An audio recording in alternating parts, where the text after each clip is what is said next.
آپ کو کچھ ملنے کی امید نہ ہو، اس کوشش میں ٹائم ویسٹ نہیں کیا جاتا۔ تو ہم کیوں مسلمان ہیں، ہم کیوں کلمہ پڑھتے ہیں؟ بہت سارے لوگ دنیا میں مذہب کو نہیں مانتے اور بڑی عیش و عشرت کی زندگی گزارتے ہیں۔ لوگ مجھ سے پوچھتے ہیں کہ یہ اسلام میں یہ کیوں ہے، یہ کیوں ہے، یہ کیوں ہے، یہ پابندیاں کیوں ہیں؟ تو میں ان سے کہتا ہوں کہ بھائی مذہب کو چھوڑ دو تو پھر کوئی پابندی نہیں ہے۔ ابھی کچھ ہفتے پہلے میں نے ایک بیان کیا تھا، بیان میں نے یہ بات کہی تھی کہ اگر آپ کے پاس بہت زیادہ پیسے نہیں ہیں اضافی، تو آپ گھر خرید لیں ذاتی، لیکن اگر فالتو پیسہ نہیں ہے آپ کے پاس تو کھانے پینے میں پہننے میں لگا دیں، ذاتی گھر بنانے کی کوشش مت کریں، کیونکہ دیواروں سے دل لگانا، مکانوں سے دل لگانا یہ مسلمان کا شیوا نہیں ہے۔ رسول اللہ صلی اللہ علیہ وسلم نے ارشاد فرمایا، یقول العبد مالی مالی، بندہ کہتا ہے میرا مال میرا مال، فرمایا تیرا وہ ہے جو پہن کے پرانا کر دیا اور کھا کے ختم، جو استعمال میں آ گیا۔ باقی جو رہائش کی ضرورت ہے وہ کرائے کے گھر سے پوری ہو جاتی ہے، بہت کم انویسٹمنٹ میں۔ ذاتی گھر کے لیے جتنی انویسٹمنٹ کرنی پڑتی ہے اتنی انسان کی زندگی اس کا ساتھ نہیں دیتی۔ بس ایک حسرت کہ میرا اپنا گھر کیوں نہیں ہے۔ تو میں بار بار یہ بات کہتا ہوں کہ بھائی کرائے کے گھر سے بھی جنازہ نکلے گا اور ذاتی گھر سے بھی جنازہ۔ جس کا ذاتی گھر ہو وہ بھی ذاتی نہیں ہے، یہ دماغ سے نکال دے۔ ذاتی وادی کچھ نہیں ہوتا، سب ادھار اللہ نے دیا ہوا ہے۔ یہ ٹوپی، چشمہ، پگڑی، بنیان یہ بھی ادھار ہیں۔ تو ادھار نہ ہوتے تو اللہ واپس تھوڑی لیتا۔ سمجھا پا رہا ہوں؟ او بھائی سب اللہ نے کچھ دن کے لیے استعمال کی چیزیں دی ہوئی ہیں، متاع قلیل۔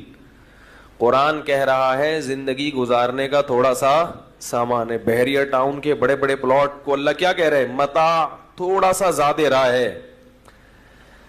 زیادہ راہ کسے کہتے ہیں؟ جو ہم جب سفر میں جاتے ہیں نا تو 2-4 روٹیاں ٹفن میں رکھ لی اور 2-4 ایک گدا تکیہ لے لیا کہ رات کو ٹرین میں یا جہاز میں لوگوں نے آج کل وہ گردن پہ لگانے کے لیا ہوتا ہے نا کہ کہیں آنکھ لگانی پڑ جائے تو گردن ٹیڑھی نہ ہو جائے۔ تو یہ ہے زیادہ راہ۔ تو اللہ فرماتے ہیں یہ زیادہ راہ ہے، تھوڑے دن کا سامان ہے، بس پھر واپس لے لوں گا۔ تو تھوڑے دن کے سامان میں کروڑوں کی انویسٹمنٹ وہ کرے جس کے پاس اربوں ہو۔ تو چلو سارے خرچے ہو گئے تو اب چلو ایک گھر بھی لے لو، نہیں ہے تو پھر کوئی ٹینشن نہیں ہے۔ ذرا گلا کچھ سیٹنگ آؤٹ ہوئی ہے اس لیے تھوڑا سا بار بار کھانس رہا ہوں، معذرت۔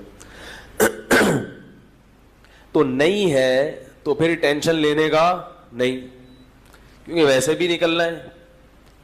تو میں نے 2-4 دن پہلے کسی کو یہ بات سمجھائی، کچھ لوگ بیٹھے ہوئے تھے، سمجھاتا رہا، وہ بحث کرتے رہے نہیں نہیں نہیں نہیں۔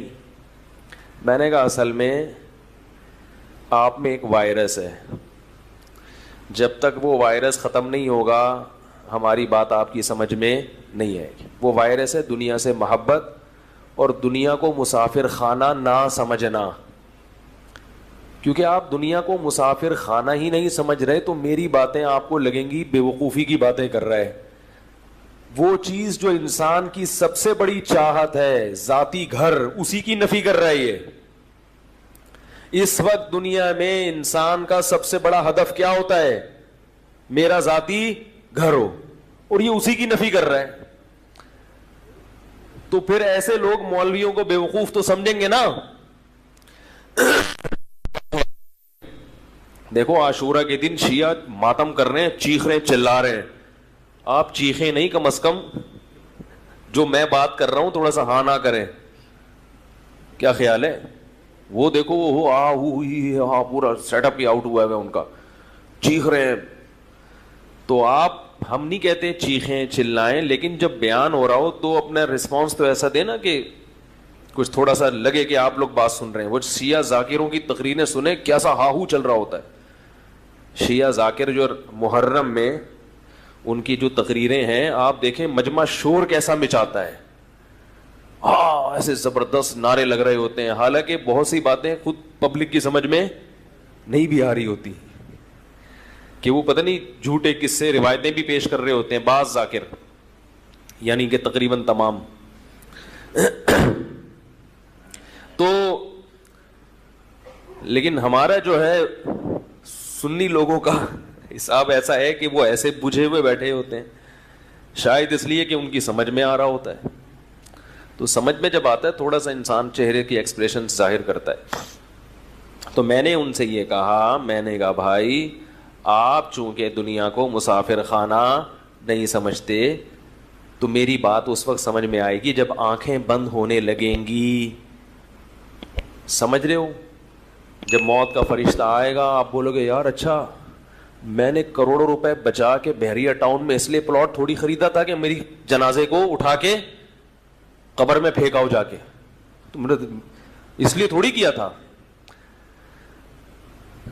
تو اس وقت سمجھ میں آئے گی, لیکن وہ موت چونکہ ابھی سامنے نہیں ہے تو سمجھ میں نہیں آ رہا, اور واقعی نہیں آتا, اچھے اچھوں کی سمجھ میں نہیں آتا. اگر سمجھ میں آ جائے تو دنیا سدھر جائے. مائیکل جیکسن کی سمجھ میں یہی تو نہیں آ رہا تھا. مائیکل جیکسن نے ہاتھ پہ دستانے پہنے ہوئے تھے کہ تاکہ مسافہ کروں تو کسی کے جراثیم لگے نہیں.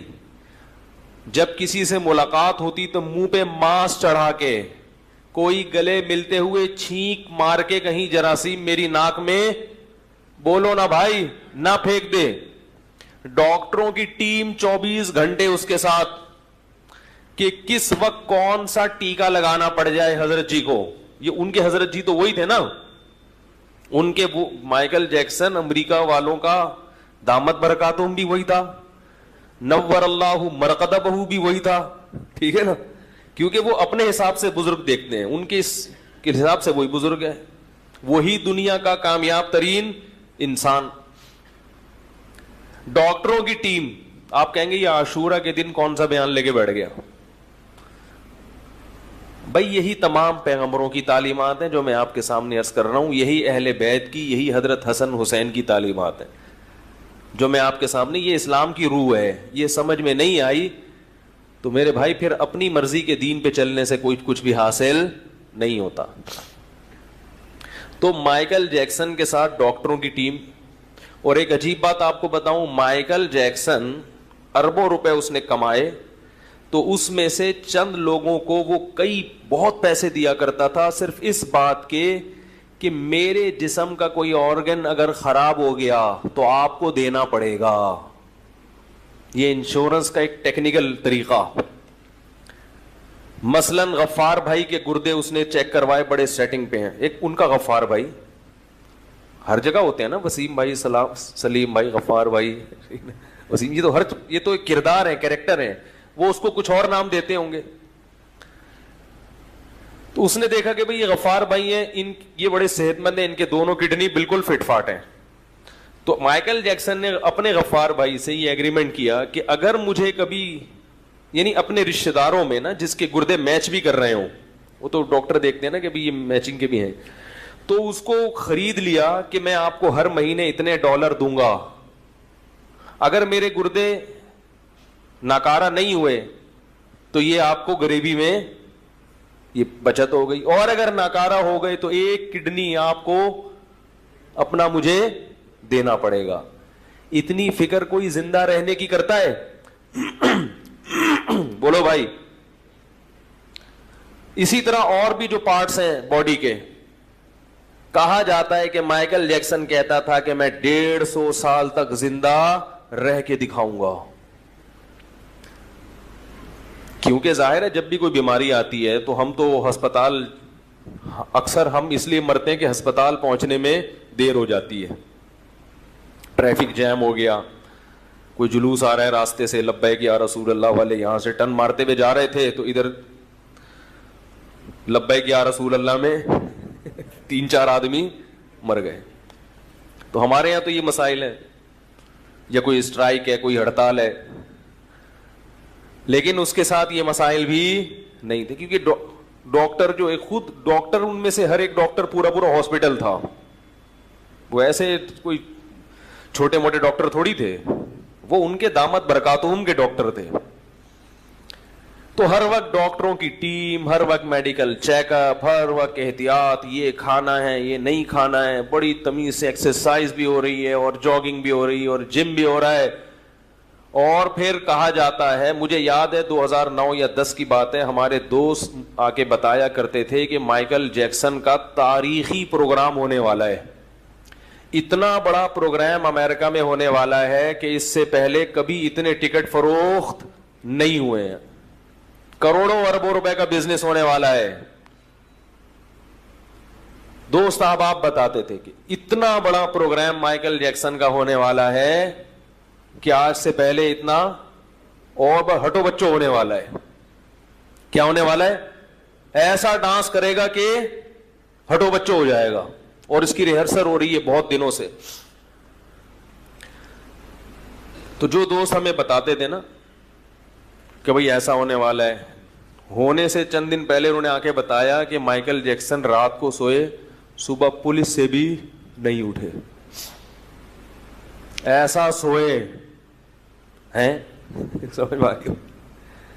ایسا سوئے کہ امریکہ کی پولیس بھی ان کو نہیں اٹھا سکتی. کتنی بھی گہری نیند میں ہو یا کیسا بھی ہو، پولیس آتی ہے تو اچھے اچھوں کو اٹھنا پڑتا ہے. تو میں نے کہا یار یہ کیسے ہو گیا؟ ابھی تو آپ بتا رہے تھے اس کا پروگرام ہونے والا ہے، پھر اتنے ڈاکٹر، پھر جراثیم سے ایسی حفاظت، اور ڈاکٹروں کی ٹیم 24 گھنٹے ساتھ. تو اس کو مرنے سے پہلے کم از کم چانس تو ملنا چاہیے تھا نا، ڈاکٹروں کو بھی تو کچھ کرنے کا چانس ملنا چاہیے تھا کہ بھائی اس کو کسی طرح سے بچاؤ. تو انہوں نے کہا پتہ نہیں کیا ہوا ہے، اچانک ہی مر گیا. تو میں نے عبرت کے لیے تقریباً 1-1.5 ہفتہ پہلے سرچ کیا کہ مائیکل جیکسن کی موت کیسے ہوئی. تو ایک بات خوب ذہن میں رکھیں کہ ہمارے ہاں یوٹیوب پہ چھوڑو بہت ہیں. یہ جو یوٹیوب کی تحقیقات ہوتی ہیں نا، قابل اعتماد نہیں ہوتی. اس میں ایک تحقیق تھی، مائیکل جیکسن مرا نہیں، اس کو بلکہ مارا گیا، وہ بڑے دلائل سے. یہ بات غلط ہے. جب تک آفیشلی کسی چیز کی تصدیق نہیں ہوتی، قانونی طور پر تصدیق نہیں ہوتی، لوگوں کی انفرادی خبروں پہ اعتماد مت کیا کریں. کتابوں کے حوالے اور ادھر ادھر یہ سب کر لیتے ہیں. آپ کو کیا پتا کہ یہ جو حوالہ دے رہا ہے یہ صحیح بھی ہے یا غلط ہے؟ عین ممکن ہے واقعی کسی نے مارا ہو، مگر اس کی کوئی ابھی تک دلیل سامنے نہیں آئی ہے. وہاں جو آفیشلی جو چیز بتائی گئی ہے وہ یہ کہ یہ طبعی موت مرائی ہے، کسی نے قتل نہیں کیا، خود سے ہارٹ اٹیک ہوا یا کیا ہوا واللہ اعلم. چلو مرا ہے یا کسی نے مارا ہے، لیکن 50 سال ایک صحت مند آدمی کے لیے جوانی کی عمر ہوتی ہے، بڑھاپے کی نہیں ہوتی. اللہ نے عبرت کا نشان بنا دیا، عبرت کا نشان کہ مائیکل جیکسن یہ دنیا مسافر خانہ ہے، تمہارے باپ کی جاگیر بولو بھائی نہیں ہے. کاش کاش کاش وہ تو چلا گیا، کاش انسانوں کو عبرت حاصل ہو. ہماری عبرت کی آنکھیں اندھی ہو گئی ہیں. میں اپنے لیے بھی کہتا ہوں، میں کسی اور کو ملامت نہیں کر رہا. میں یہ جتنی باتیں یہاں ممبر پہ بیٹھ کے کرتا ہوں، سب سے پہلے اپنے آپ کو خطاب کر رہا ہوں. عبرت کی آنکھیں اندھی ہو گئی ہیں. دنیا میں کوئی واقعہ، کوئی نصیحت ایسی نہیں ہے جس سے ہمیں سبق حاصل. کتنے لوگ نوجوان ہمارے حسرت کرتے ہوں گے مائیکل جیکسن، کاش ہم مائیکل جیکسن کی جگہ ہوتے. کسی نے بتایا کہ ایک دفعہ ڈانس کے دوران لڑکیوں نے اپنے کوٹ پھاڑ دیے. اتنا زیادہ ایکسائٹیڈ لڑکیاں ہو جاتی تھیں اس کے آج کسی نوجوان کے لیے کوئی ایک لڑکی گھر سے بھاگ جائے تو وہ ساری دنیا میں ڈنڈورا پیٹے گا، یار میں اتنا بڑا آدمی بن گیا ہوں کہ میرے لیے اب گھر سے بھاگنا پبلک شروع ہو گئی. کیسا اللہ نے عبرت کا نشان بنایا. ختم. مائیکل جیکسن دنیا سے بولو بھائی ختم، مٹی. اب ڈانس کرو اندر قبر میں، لوگ اس کی قبر پہ پھول چڑھا رہے ہیں، کیا کیا کر رہے ہیں، لیکن اس سے مائیکل جیکسن کی ذات کو کوئی فائدہ نہیں ہو رہا. ثم ردوا الى الله مولاهم الحق الا له الحكم وهو اسرع الحاکمین احکم الحاکمین. فرمایا کہ اس کے بعد اب تمہیں اس رب کی طرف لوٹایا جائے گا جس نے تمہیں پانی کے ایک ناپاک قطرے سے پیدا کیا تھا. اللہ اس موقع پہ فرماتے ہیں الا، خبردار خبردار ہوشیار سنو، لہ الحکم، حکومت کس کی ہے؟ اسی کی ہے، اور وہ بہت جلد فیصلہ کرنے والا ہے کہ کون صحیح ٹریک پر چلا تھا اور کون غلط ٹریک پر چلا تھا. یہ فیصلہ کس نے کرنا ہے؟ اللہ نے کرنا ہے. یہ فیصلہ میرے اور آپ کے اختیار میں نہیں ہے کہ ہم خود سے کسی راستے کو صحیح کہہ دیں اور کسی راستے کو غلط کہہ دیں. ہماری نظر میں صحیح راستہ وہ ہے جس کو پبلک اچھا سمجھتی ہے. پبلک فنکاروں اداکاراؤں کی زندگی کو کامیاب لائف سمجھتی ہے، اسی وجہ سے سب اسی کی طرف جانے کی کوشش کر رہے ہیں. لیکن اللہ اس راستے کو جہنم کا راستہ قرار دیتا ہے، کیونکہ اس ٹریک پر چل کر انسان اپنے پیدا کرنے والے سے غافل ہوتا ہے. بات سمجھ میں آ رہی ہے میں جو سمجھانا چاہ رہا ہوں؟ یہ وہ ٹریک ہے جس پہ چل کے انسان کس سے غافل ہوتا ہے؟ ناچنے والے، ڈانس کرنے والے، گانے والے یہ اللہ سے سب سے زیادہ دور ہوتے ہیں. حتیٰ کہ جو قوالیاں پڑھنے والے ہیں نا وہ بھی اللہ سے دور ہوتے ہیں. موسیقی آپ کو اللہ سے دور کرتی، اللہ کے قریب نہیں کرتی.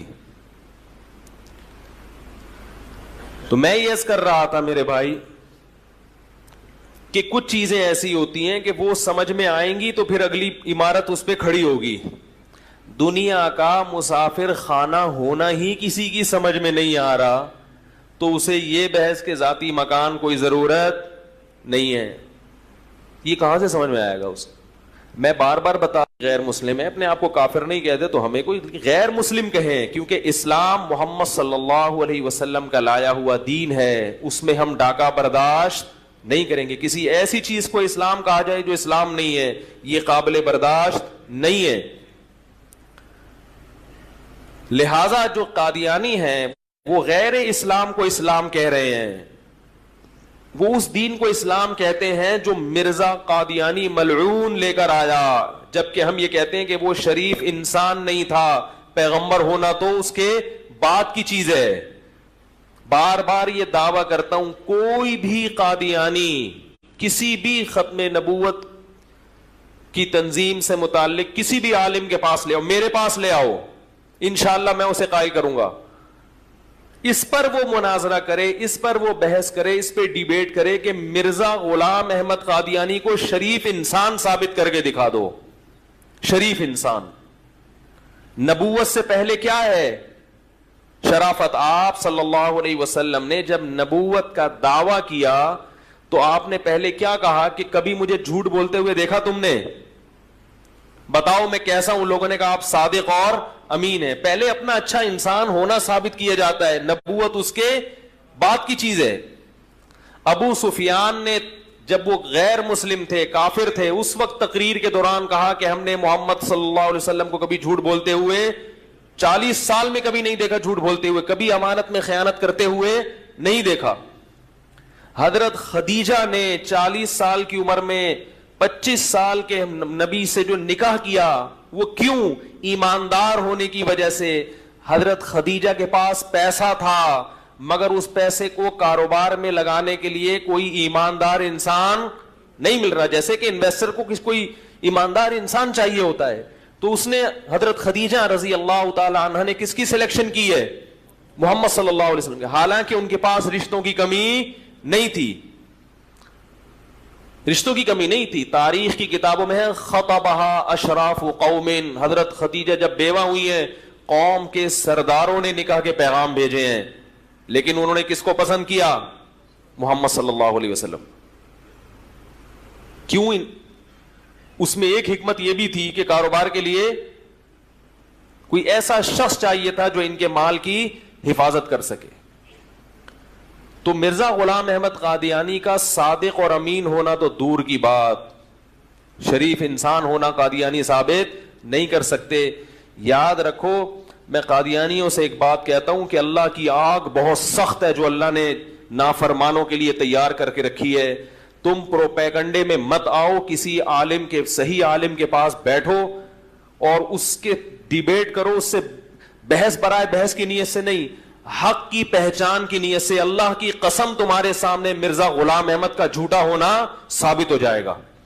اور یہ خوابوں پہ اور الہاموں پہ مت چلو. میں جب اسکول پڑھتا تھا کچھ قادیانی تھے کلاس فیلو, یہ چھوٹے سی کر کے میں اپنے اصل ٹاپک کی طرف آتا ہوں, یہ درمیان میں بات آ گئی ہے تو اس کو جلدی سے کمپلیٹ کر لو. قادیانی زیادہ تر الہاموں پہ اور خوابوں پہ چلتے ہیں کہ مجھے خواب میں مرزا غلام احمد کی بشارت ہوئی یا محمد صلی اللہ علیہ وسلم کی بشارت ہوئی, انہوں نے فرمایا یہ نبی ہے. اس طرح کی چیزوں پہ چلتے ہیں. خواب اور الہام کبھی بھی حجت, بولو بھائی, نہیں ہو سکتا. خواب الہام کبھی بھی حجت نہیں ہو سکتا. اللہ کے نبی کہہ دیتے صحابہ سے کہ تم سب کو خواب آئے گا رات کو کہ میں کیا ہوں, سچا ہوں. خواب جھوٹے کے بارے میں بھی آتا ہے اور سچے کے بارے میں بھی آتا ہے. اسلام میں خواب نبوت کا 46واں حصہ ہے, عین نبوت نہیں ہے. 46واں حصہ بہت بہت, اس میں جو حقیقت ہے وہ بہت سمٹ کے تھوڑی رہ جاتی. کبھی کبھار سچے خواب بھی آ جاتے ہیں, مگر خوابوں پہ کبھی بھی شریعت کا مدار نہیں ہوتا. یہ شیطان کی طرف سے بھی ہوتے ہیں خواب. گراؤنڈ ریئلٹی کو دیکھ کر فیصلہ کیا جاتا ہے. کبھی بھی خوابوں کی بنیاد اور الہاموں کی بنیاد پہ شریعت کے مسائل چینج نہیں ہوتے. ایک آدمی کا دلائل کی دنیا میں جھوٹا ہونا ثابت ہو گیا, روزانہ خواب میں فرشتہ آ کے کہے نا یہ سچا ہے, آپ کبھی بھی اس کے ساتھ کاروبار نہیں کرو گے. آپ بولو گے فلاں کے پیسے بھی لے کے بھاگا, فلاں کے بھی لے کے بھاگا, فلاں کے بھی لے کے بھاگا, تو میں خواب کی بیس پر 1 کروڑ اس کے حوالے کر دوں, ایسا کبھی بھی نہیں کرو گے آپ.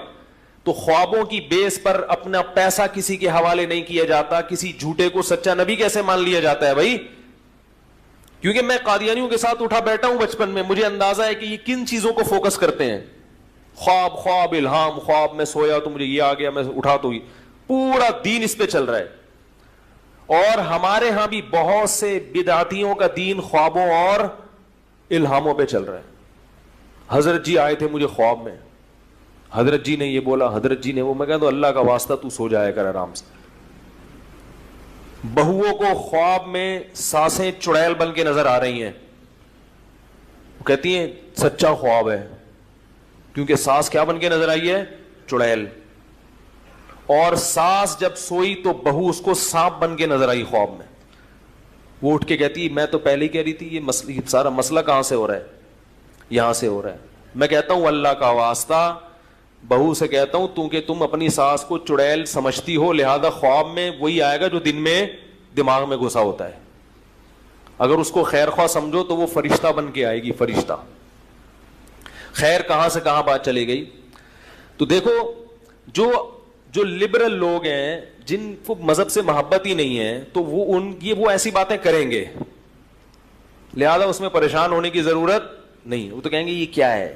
وہ پھر ہر چیز میں وہ یہ بھی چاہتے ہیں عورت گھر سے باہر نکلے, وہ یہ بھی چاہتے ہیں عورت کو کپڑوں کی پر پابندی نہ ہو, آزادی ہو. وہ یہ بھی چاہیں گے کہ مذہب کو مسجد کی حد تک محدود کیا جائے, مذہب کو ریاست سے نکال دیا جائے. تو وہ سب کے ایک ہی نعرے ہیں, تشابہت قلوبہم. اللہ کہتے ہیں ان کے دل سب کے ایک جیسے ہیں. تو یہ سب ایک جیسی باتیں, جو باتیں کافر کر رہا ہے وہی باتیں یہ بھی کریں گے, کیونکہ یہ لبرل مسلمان ہے. تو اس لیے اللہ نے اس آیت میں پہلے بتا دیا ومن اراد الآخرہ, جو آخرت کا ارادہ کرنا چاہتا ہے, جو چاہتا ہے کہ میں جنت میں جاؤں, تو پہلی شرط کامیابی کی کیا ہوئی؟ کس کا ارادہ کرنا پڑے گا؟ یعنی اللہ نے یہ کامیاب لوگوں کی علامت بتائی ہے کہ پہلی شرط کیا ہے کہ آپ کوئی بھی عمل کر رہے ہوں تو نیت کیا ہو؟ اللہ کو خوش کرنا اور جنت طلب کرنا نیت ہونی چاہیے. آگے ارشاد فرمایا وسعا، اور پھر اس کے لیے کوشش بھی، بولو بھائی شروع کر دے. بہت سے لوگوں کی نیت آخرت. کربلا پہ جو واقعات بیان کیے جاتے ہیں لیبل لگایا جاتا ہے حضرت حسین کی محبت. لیبل لگایا جاتا ہے کہ حضرت حسین کی محبت اس لیے کہ وہ نبی کے نواسے. لیبل لگایا جاتا ہے کہ نبی کے نواسے سے محبت کرنا در حقیقت نبی سے، اور نبی سے محبت کرنا در حقیقت اللہ سے. مگر زیادہ تر خطیب صرف یہ لیبل استعمال کر رہے ہیں، نہ نبی سے محبت نہ نبی کے نواسے سے. اصل مقصد ہے پبلک کو خوش کرنا اور مجمع کو گرم کرنا.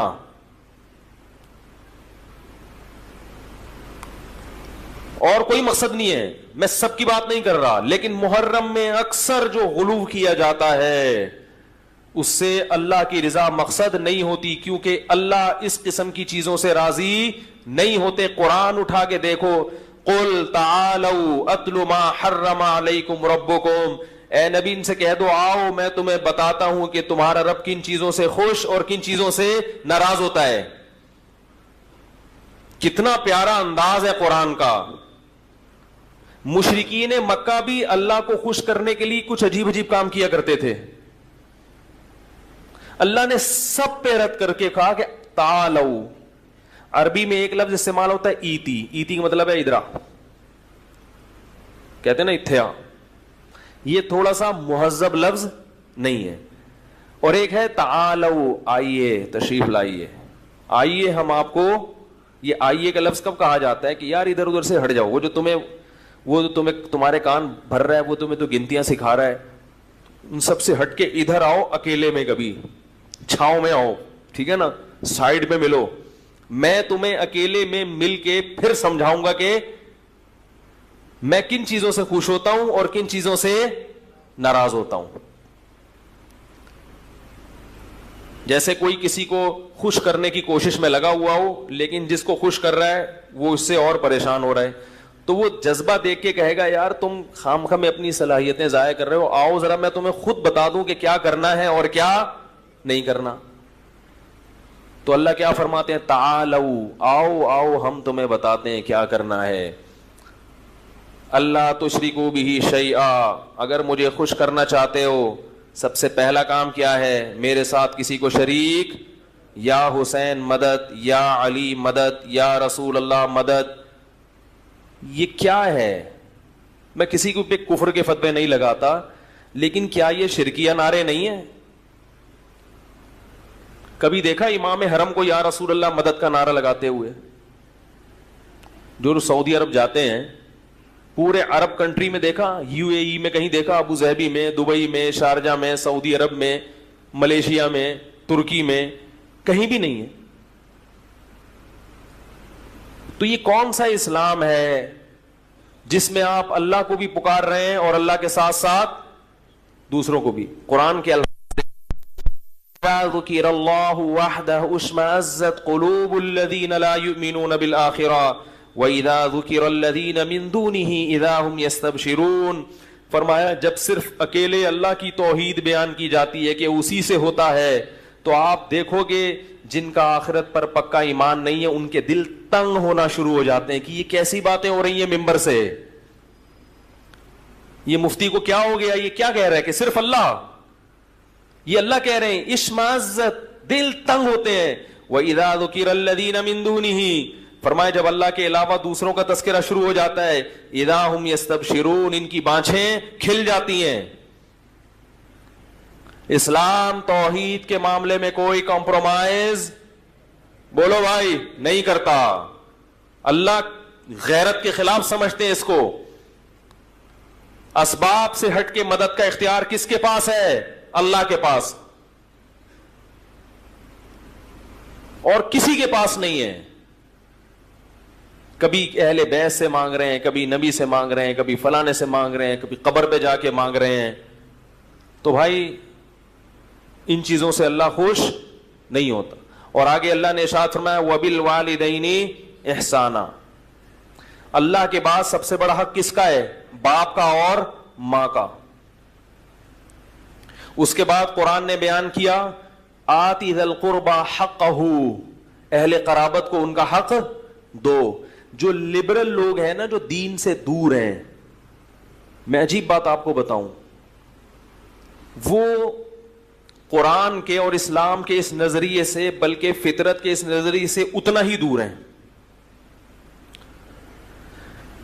آپ جاؤ گوروں میں, سب سے دور کس سے ہیں؟ اللہ سے. حالانکہ قرآن سب سے پہلے کس کو بیان کرتا ہے؟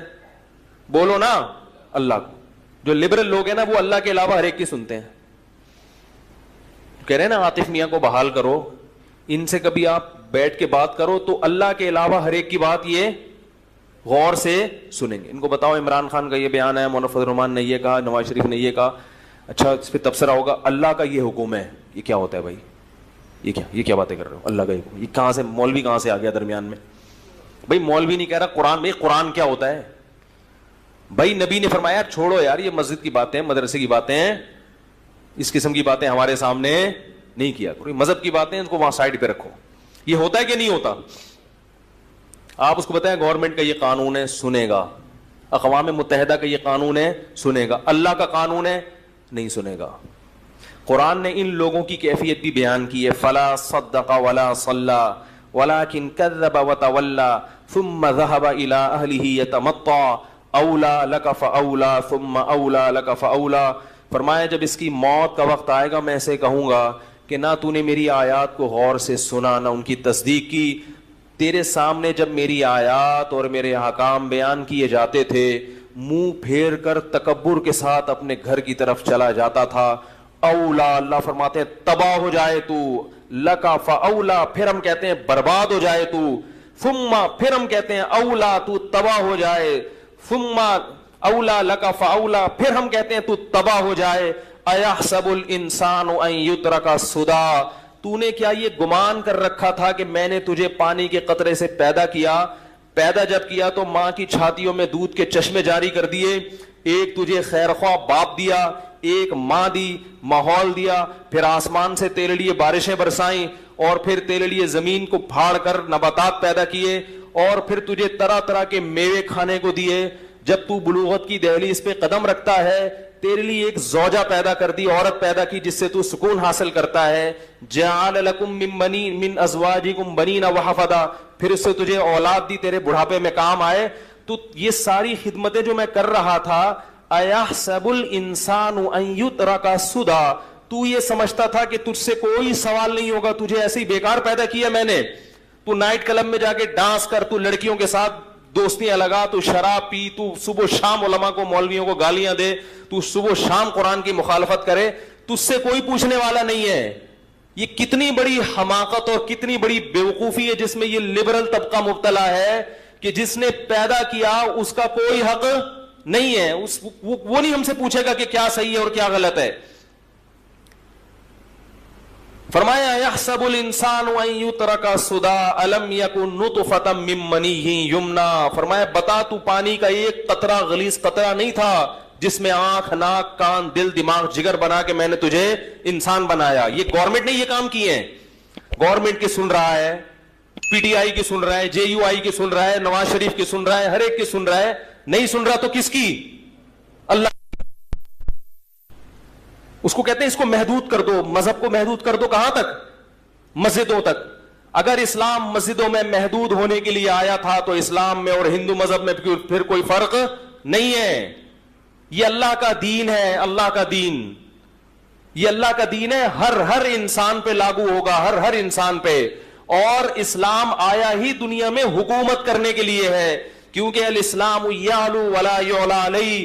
اللہ نے قانون بیان کیا کہ اسلام اونچا آئے گا, اسلام پر کوئی غالب, بولو بھائی, نہیں آئے گا. انڈیا پاکستان کو جو 2 ٹکڑوں میں تقسیم کیا گیا اس کی بیس یہ تھی کہ ہم اسلام حکومت میں چاہتے ہیں. نجی زندگی میں تو امریکہ میں بھی اسلام ہے میرے بھائی. امریکہ میں کوئی آپ کو مسلمان بننے سے بولو نہیں روک، برطانیہ میں کوئی آپ کو تبلیغ میں یا حج کرنے سے نہیں روکتا. پاکستان بننے کا مقصد تھا اسلام چاہیے، قانون اسلام ہونا چاہیے، اسلام کے خلاف کسی کو چلنے کی اجازت نہیں ہونی چاہیے، اور اقلیتوں کو وہ حقوق دیے جائیں گے جو کس نے دیے ہیں؟ اسلام نے دیے ہیں. ایک عرصے سے مسلسل یہ بحث ہو رہی ہے ٹیلی ویژن پہ، اخباروں پہ کہ اسلام کو ریاست سے نکالو. اسلام ریاست میں رہنے کے لیے آیا ہے، ریاست سے نکلنے کے لیے بولو بھائی نہیں آیا. یہ لوگ یہ پاکستان کے حامی ہیں، ویسے بڑے فنڈر بنتے ہیں کہ ہم قانون کی بات کرتے ہیں، ہم قانون کی بات کرتے ہیں. تو آپ کتنی بڑی بھول کر رہے ہو. پھر آپ یہ نعرہ لگاؤ کہ انڈیا اور پاکستان کی سرحدوں کو ختم کر دو، پھر آپ یہ نعرہ لگاؤ آپ کہ جو بیس تھی وہ بیس کیا تھی، ورنہ کیا ضرورت تھی الگ ہونے کی بھائی. وہ بھی 2 روٹی کھاتے ہیں، ہم بھی 2 روٹی کھاتے ہیں، وہ بھی ہماری طرح کے انسان ہیں، ہندو بھی، ہم بھی ان کی طرح کے انسان ہیں. تو اللہ نے قرآن میں فرمایا وَمَنْ أَرَادَ الْآخِرَةَ، جو آخرت کے لیے کوشش ارادہ کرے گا، نیت صحیح کرے. دوسری کامیابی کی علامت وَسَعَى، اور پھر اس کی کوشش بھی کرے. بیٹھے بیٹھے کچھ بھی حاصل نہیں ہوتا، قوالیوں سے جنت میں داخلہ نہیں ہوتا. اس شرط ایمان مصطفیٰ سے والہانہ پیار ہے. شاعر نے کہا ہے کہ مصطفیٰ صلی اللہ علیہ وسلم سے جب تک والہانہ پیار نہیں ہوگا آپ کا ایمان مقبول نہیں ہوگا. لیکن آگے بڑی پتے کی بات کی، پیار لیکن پیر بھی ہے، پیر بھی دشوار ہے. محبت نام ہے کس کا؟ بولو بھائی اتباع کا.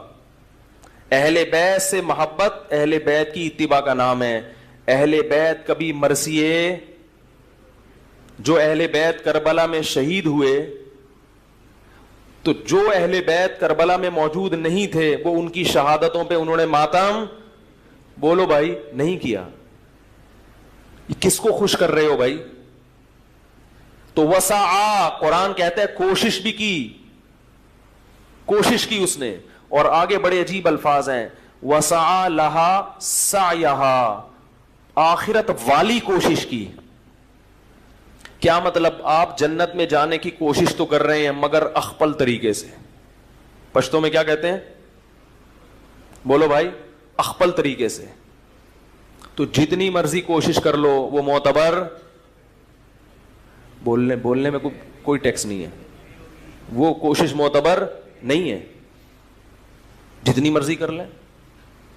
لوگ کہتے ہیں اس میں حرج کیا ہے؟ بھائی حرج یہ ہے کہ اللہ اس کے رسول نے یہ کوشش نہیں بتائی. یہ جو آج کل محرم اور ربیع الاول میں کوششیں ہو رہی ہیں، یہ اللہ اس کے رسول کی بتائی ہوئی کوششیں نہیں ہیں، یہ اپنی بنائی ہوئی کوششیں ہیں. ہر کوشش کے لیے قرآن و سنت سے ثبوت چاہیے. اگر اللہ اس کے رسول نے نہیں بتایا، کتنا ہی مزین لیبل لگا کے اس پر کرو، اللہ کی نظر میں وہ کیا ہے؟ مردود.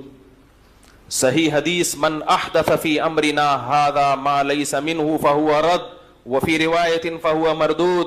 جس نے ہمارے دین میں کوئی ایسا طریقہ نکالا جس پر ہمارا عمل نہیں تھا تو وہ کیا ہے؟ مردود. لوگ کہتے ہیں اس میں حرج کیا ہے. وہ کچھ دن پہلے وہ نماز جنازہ، حضرت مولانا طارمی صاحب اللہ ان کی برکت دے، انہوں نے کہیں جنازہ کے بعد دعا مانگ لی.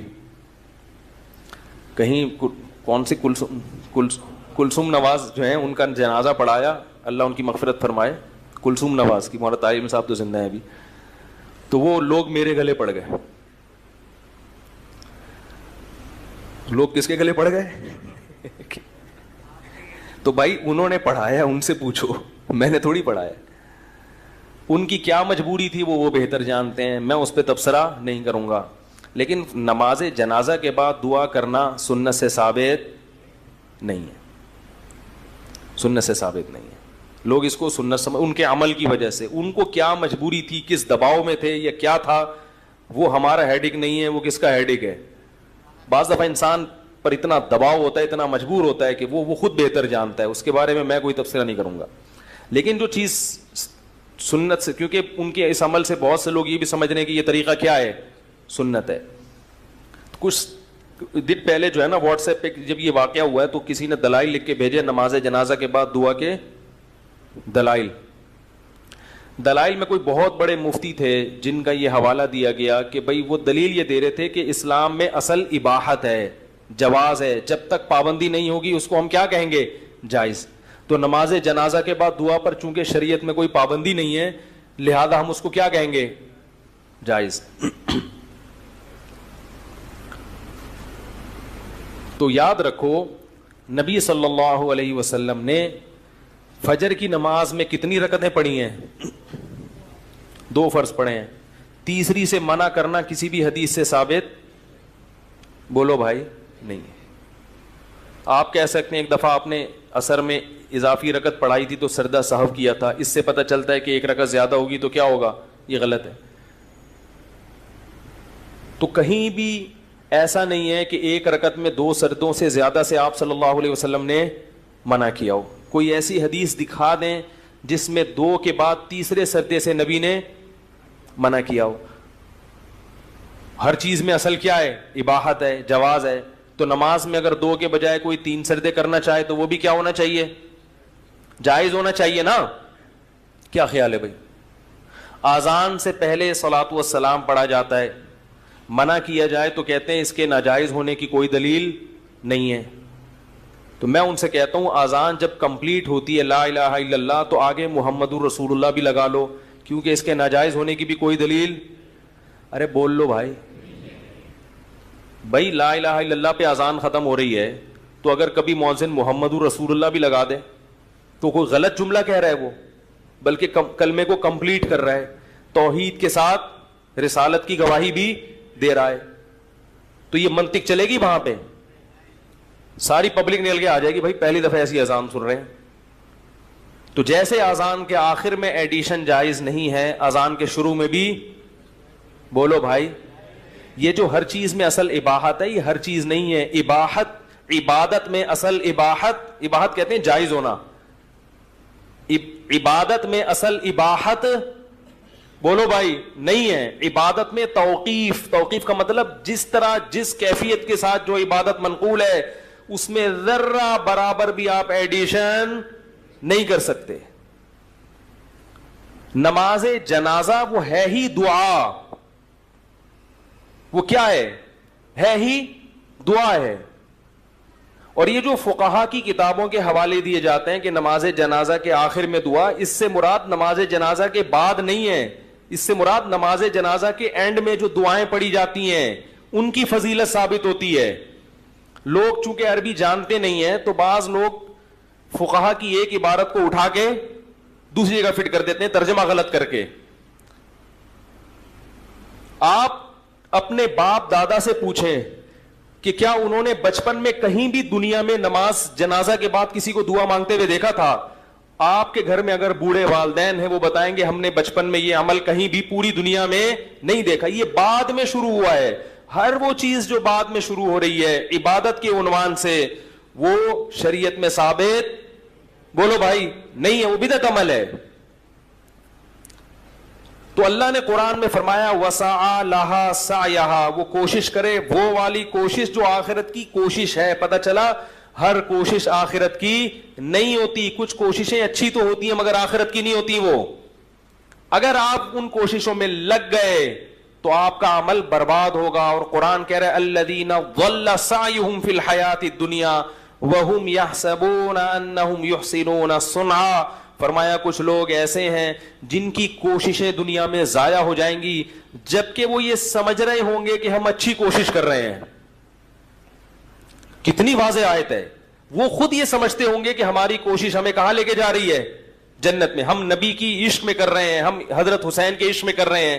لیکن اللہ فرماتے ہیں ایسے بہت سے لوگوں کی کوششیں دنیا میں ضائع ہو رہی ہیں کیونکہ یہ کوشش کا وہ طریقہ ہے نہ جنا اللہ نے بتایا, نہ اللہ کے رسول نے بتایا, نہ اہل بیت نے بتایا. یہ وہ طریقہ ہے ہی نہیں. اور آخر میں فرمایا وَسَعَى لَهَا سَعْيَهَا وَهُوَ مُؤْمِن, ایمان بھی ہو, توحید پرست انسان ہو, عقیدہ صحیح ہو اس کا, یہ تمام شرطیں پائی جائیں گی. فَأُولَٰئِكَ كَانَ سَعْيُهُم مَّشْكُورًا, فرمایا یہ وہ لوگ ہیں جن کی کوشش کو میں نہ صرف یہ کہ قبول کروں گا بلکہ اس کوشش کا کئی گنا بڑھا کر ان کو اجر دوں گا.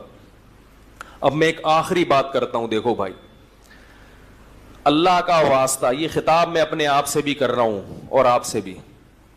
دیکھو اسلام کی جو بنیادی چیزیں, اسلام خدا کی قسم بہت حسین مذہب ہے, بہت خوبصورت مذہب ہے.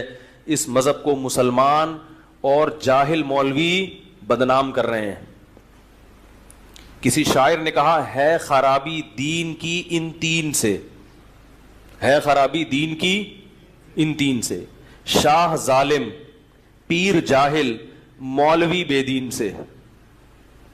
تین طبقہ, حکومت ظالم آ جائے, نام اسلام کا ہو, ملک اسلامی ہو, تو حکومت ہی لوگوں کو بگاڑ دیتی ہے. پوری دنیا میں اسلام بدنام ہوتا ہے کہ مسلم کنٹری کے آئے ہوئے لوگ کیا ہیں, کرپٹ. وہ اس لیے کرپٹ ہوئے ہیں کہ ان کے بڑے کیا تھے سارے, بولو بھائی, کرپٹ تھے.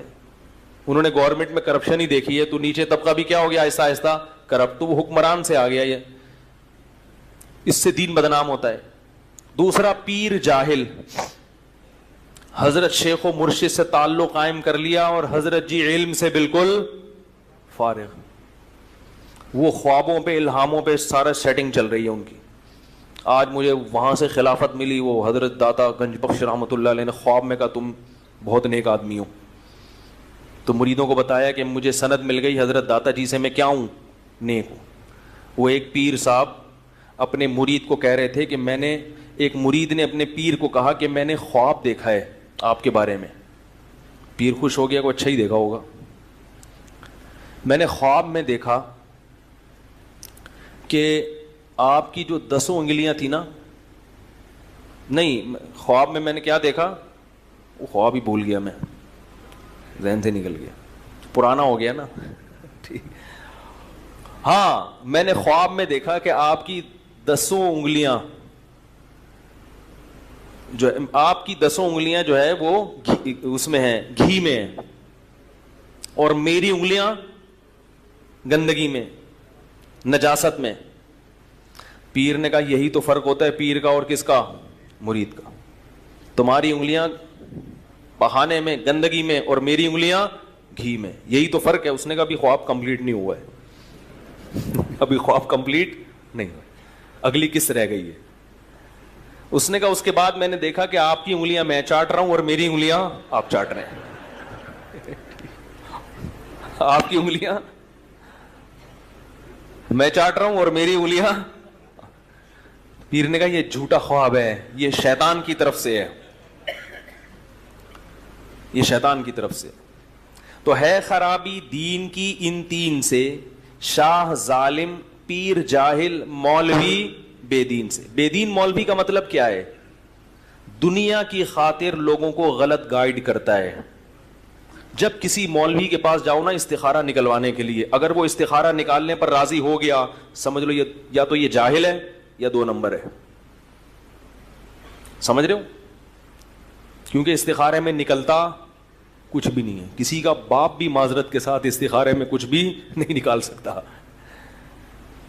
ایک خاتون کا فون آیا کہ میری بچی اور میرے شوہر میں بڑی لڑائیاں ہو رہی ہیں, میرے داماد میں, تو بچی علیحدگی چاہ رہی ہے. مجھے کافی تجربے ہو گئے لوگوں کے گھروں کے حالات جان جان کے نا, اور وہ یوں کر رہا ہے اور وہ ظلم کر رہا ہے. میں نے کہا مسئلہ کیا ہے, کہہ رہی ہیں بس وہ طلاق چاہتی ہے. میں نے کہا آپ کی بچی کی اتنی عمر ہو گئی, طلاق کے بعد یہ تو سوچو اس کو دوبارہ رشتہ کہاں سے ملے گا.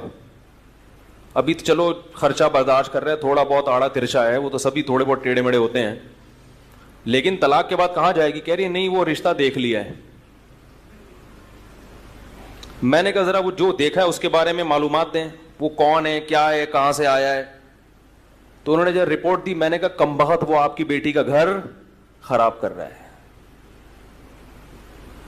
میں تہ میں گھس گیا. میں نے کہا یہ سیٹنگ ہوئی ہوئی ہے دونوں کی, جب سیٹنگ ہو جاتی ہے نا تو پھر پرانا والا شوہر اچھا, بولو بھائی, نہیں لگتا. میں نے کہا اس منحوس کو گھر سے نکالو.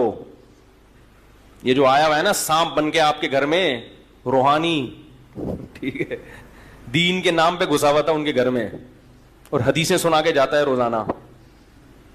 وہ گھر والے بڑے متاثر ہیں, بہت نیک صاحب ہیں جو روزانہ قرآن و سنت کی بات کرتے ہیں. بڑے بڑے اللہ معاف فرمائے حرام خور ہم نے دنیا میں دیکھے ہیں, اسی سے لگتا ہے شاید ہم جنت میں چلے جائیں. ویسے تو ہم بھی کوئی اتنے نیک نہیں, اتنے اچھے اعمال نہیں, لیکن جب اتنے بڑے بڑے حرام خوروں کو دیکھتے ہیں اللہ, ہم کہتے ہیں اللہ تو ہمیں تو ویسے ہی بولے گا جنت میں کوئی جائے گا کون. تو ہم جیسے نالائقوں کو بھی اللہ کیا کہے گا, چلو بھائی نکلو یار اب جنت میں. وہی اکثر میں ایک آدمی خواب آیا اس کو, بھائی آج تھوڑا سا 5 منٹ زیادہ لے لو ان کے. ایک آدمی کو خواب آیا, خواب میں وہ کیا دیکھتا ہے کہ اس کی نیکیاں برائیاں برابر ہیں.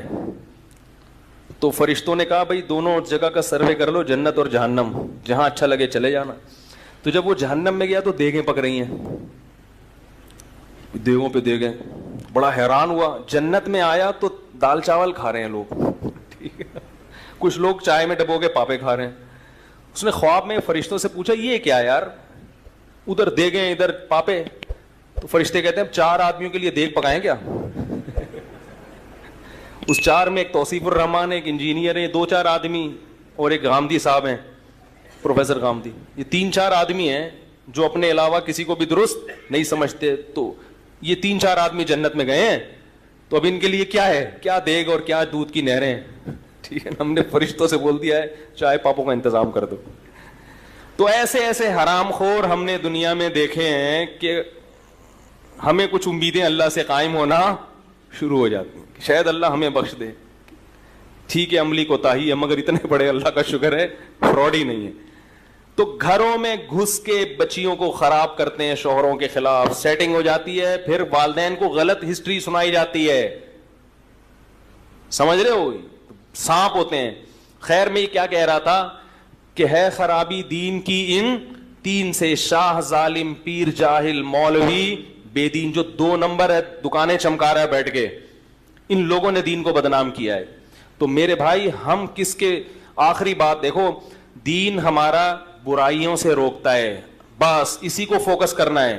اللہ نے کیا کہا کہ شرک مت کرو, والدین کے ساتھ بولو بھائی حسن سلوک کرو. کتنا اچھی بات ہے. کل ایک شخص آیا نوجوان, کہتے ہیں میرے والد مجھے کمانے کے لیے امریکہ بھیج رہے ہیں لیکن میں نہیں جانا چاہتا. میں نے کہا کیوں؟ کہہ رہے مجھے پتا ہے میں اکیلا بیٹا ہوں, اگر میں چلا گیا میرے باپ کی خبر گیری کرنے والا کوئی نہیں ہوگا.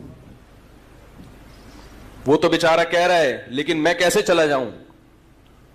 میری آنکھوں سے آنسو ٹپکنا شروع ہو گئے اس کی یہ حالت دیکھ کے.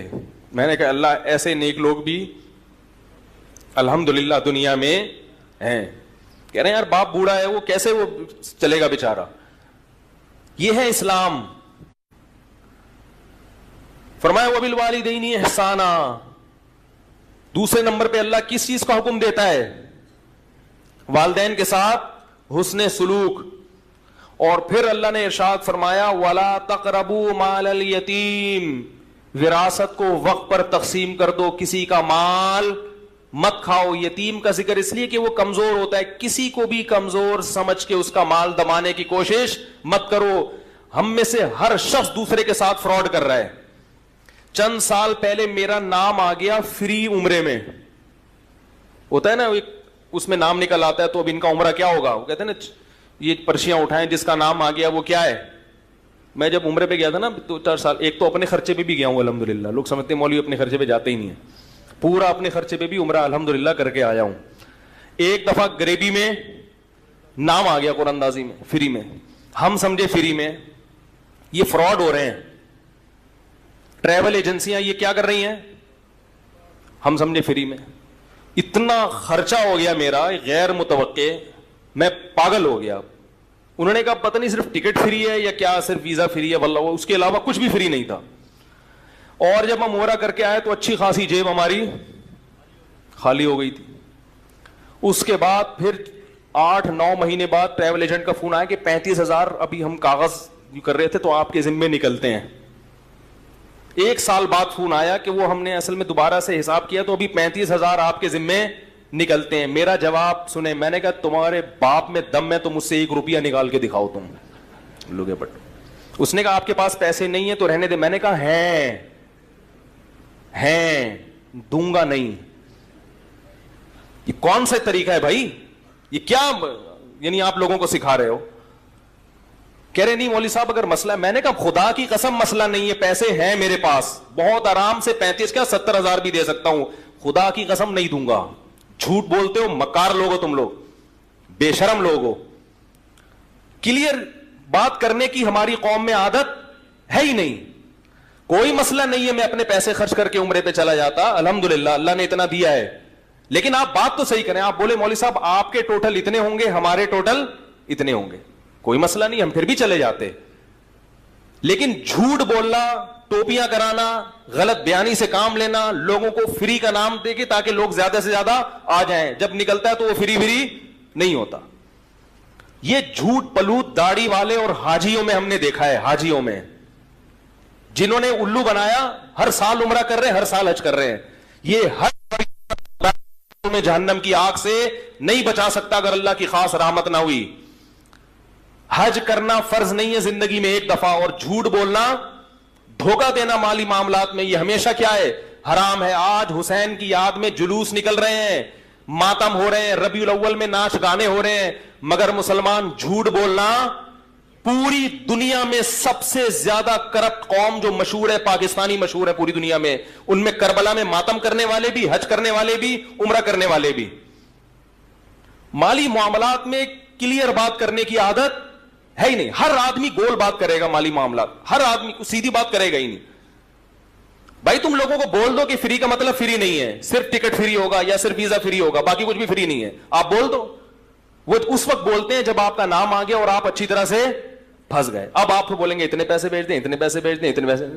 حرام خوری کے ذریعے جو پیسہ کمایا جاتا ہے, مجھے خدا کی قسم اپنے پیسے خرچ ہونے کا غم نہیں, اللہ کے گھر پہ خرچ ہوئے 10 گنا اور بھی خرچ ہوتے غم, لیکن مجھے اس پر غم ہوا کہ جو حج کرنے والا, عمرہ کرنے والا, وہ بھی کیا بولتا ہے؟ جھوٹ بولتا ہے. وہ نبی صلی اللہ علیہ وسلم سے ایک صحابی نے آ کے پوچھا, یا رسول اللہ مسلمان سے یہ گناہ ہو سکتا ہے؟ آپ نے فرمایا ہاں ہو سکتا ہے, کبھی شہوت کا غلبہ ہو جائے. پھر فرمایا یا رسول اللہ یہ ہو سکتا, کبیرہ گناہ کا ذکر کیا, فرمایا ہو سکتا ہے. فرمایا یا رسول اللہ یہ ہو سکتا ہے؟ فرمایا ہاں یہ بھی ہو سکتا ہے. یا رسول اللہ مسلمان جھوٹ بول سکتا ہے؟ فرمایا نہیں بول سکتا. نبی نے فرمایا مسلمان جھوٹ نہیں بول سکتا. یہ نہیں ہو سکتا کہ مسلمان اور جھوٹ بول دے. اور ایک آخری بات میرے بھائی, 2 چیزیں ہمارے معاشرے میں بہت غلط پھیل رہی, ایک جھوٹ پلوت پیسوں کے معاملے میں, 2 نمبری.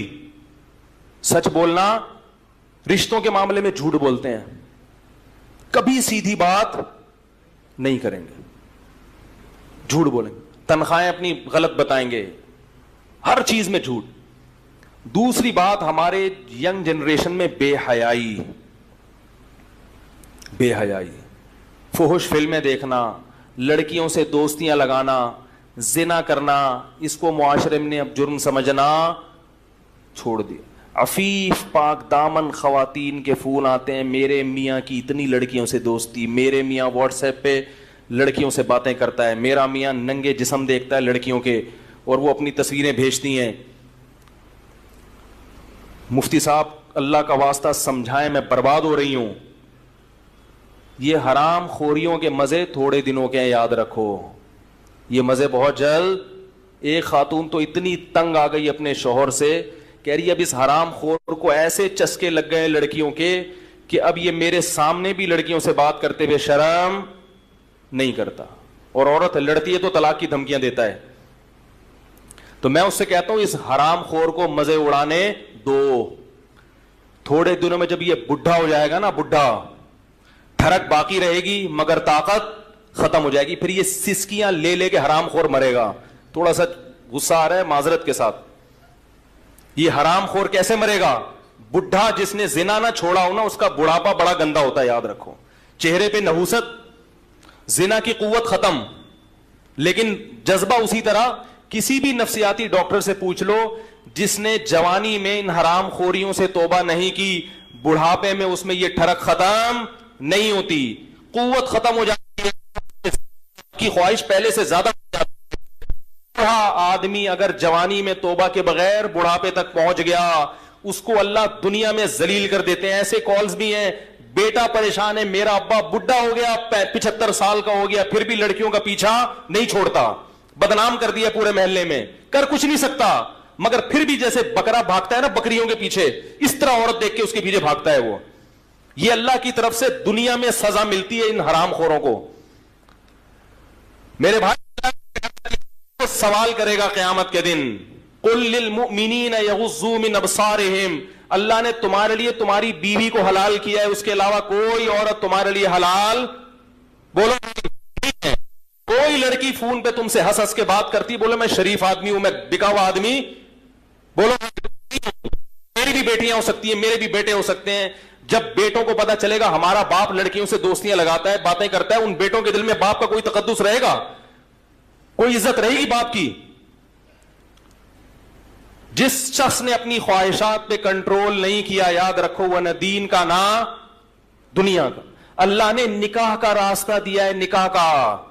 لوگ مجھے فیس بک پہ تانے دیتے ہیں کہ مولوی جو ہے نا ایسے ایسے تانے کہ یہ ہر وقت نکاح کی بات کرتا ہے اور یہ عورتوں کی بات کرتا ہے. حضرت حکیم اختر صاحب رحمہ اللہ تعالی بہت بڑے بزرگ تھے, ساری زندگی بدنظری کے خلاف بیان کر کر کے دنیا سے چلے گئے. وہ فرماتے تھے لوگ مجھے تانے دیتے ہیں کہ یہ ہمیشہ فحاشی کے خلاف عورتوں کا تذکرہ ہی کرتے رہتے ہیں کہ ان کو مت دیکھو, ان کو مت دیکھو. اللہ نے بیوی پیدا کی اور فرمایا کہ لوگ مجھے تانا دیتے ہیں. فرمایا تمہیں اس گناہ کرتے ہوئے شرم نہیں آتی, مجھے اس کے خلاف بولتے ہوئے کیوں شرم آئے گی؟ ہر دوسرا نوجوان اس برائی میں مبتلا ہے. گرل فرینڈ کو عیب سمجھنا چھوڑ دیا لوگوں نے. او بھائی یہ گوروں کا کلچر ہے, جو سور کھاتے ہیں, کتے کھاتے ہیں, ان کا کلچر ہے یہ. لڑکیوں سے دوستیاں لگا کے ان سے انجوائے کرنا اور ان کے ساتھ پارکوں میں گھومنا, یہ کس کا کلچر ہے؟ یہ سور کھانے والوں کا کلچر ہے. یہ اس قوم کا کلچر ہے جو اللہ اس کے رسول کو نہیں مانتے. یہ اس قوم کا کلچر ہے جو بوڑھے والدین کو اولڈ ہاؤس میں جمع کرا دیتے ہیں. یہ اس قوم کا کلچر ہے جو بلوغت سے لے کے 50 سال کی عمر تک سینکڑوں ہزاروں بار زنا کرتے ہیں, مگر گھر بسا کر اولاد پیدا کرنے کے لیے تیار نہیں ہوتے. وہ انسانوں کی نسل بنانے کے لیے تیار نہیں. جو اس کام کے لیے تیار نہ ہو کہ انسانوں کی گروتھ ہو, اس سے آپ کیا خیر کی توقع رکھو گے؟ انہوں نے حرام خواہشات پوری کرنے کے لیے مرد اور عورت کا فرق ختم کر اس قوم کے پیچھے بھاگ رہے, اس کلچر کو فالو کر رہے ہو. کل تمہاری بیٹیاں بھی جوان ہوں گی, لیکن افسوس ایسا ہوتا ہے کہ اتنے لبرل ہو گئے کہ اگر بیٹیاں بھی یہ حرکتیں شروع کر دے تو بھی ان کو غم نہیں ہوتا. یہاں تک معاملہ پہنچ گیا ہے. تو میرے بھائی, اسلام بے حیائی کو پسند, ان اللہ لا یامر بالفحشاء, اے نبی ان سے کہہ دیجئے کہ اللہ کبھی بھی بے حیائی کی اجازت نہیں دیتا. تو میرے بھائی اپنی جان پہ ترس کھاؤ, ان حرام کاریوں سے توبہ کر لو. لڑکیوں سے دوستیاں بولو نا بھائی, مت لگاؤ. شاعر نے کہا رنگ رلیوں پہ زمانے کی نہ جانا اے دل, یہ خزاں ہے جو بانداز بہار آئی ہے. یہ جوانی کی عیاشیاں ہیں جو تمہارے بڑھاپے کو برباد کر دیں گی. یہ چیزیں تمہیں اللہ کی یاد سے غافل کریں گی, نماز تلاوت سے غافل کریں گی. جوانی میں عیاشی کا مزہ بہت جلد خراب ہو جاتا ہے. دیکھو انگریز کے پاس تو سیدھا راستہ ہے ہی نہیں, وہ کہتا ہے یہ نہیں کروں تو پھر کیا کروں. تمہارے پاس تو ایک راستہ اللہ نے دیا ہے. اپنے آپ کو عبادت میں کھپاؤ, نماز میں دل لگاؤ, تلاوت میں دل لگاؤ, پاکیزہ زندگی میں دل لگاؤ. بہت خوبصورت بوڑھوں کی زندگی دیکھو, مسلمان بوڑھوں کی جو نیک ہوتے ہیں, کتنی پیاری زندگی ہوتی ہے ان کی. ہر وقت ہاتھ میں تسبیح, ہر وقت چہرے پہ وضو کا نور, ہر وقت مسجد میں دل اٹکا ہوا.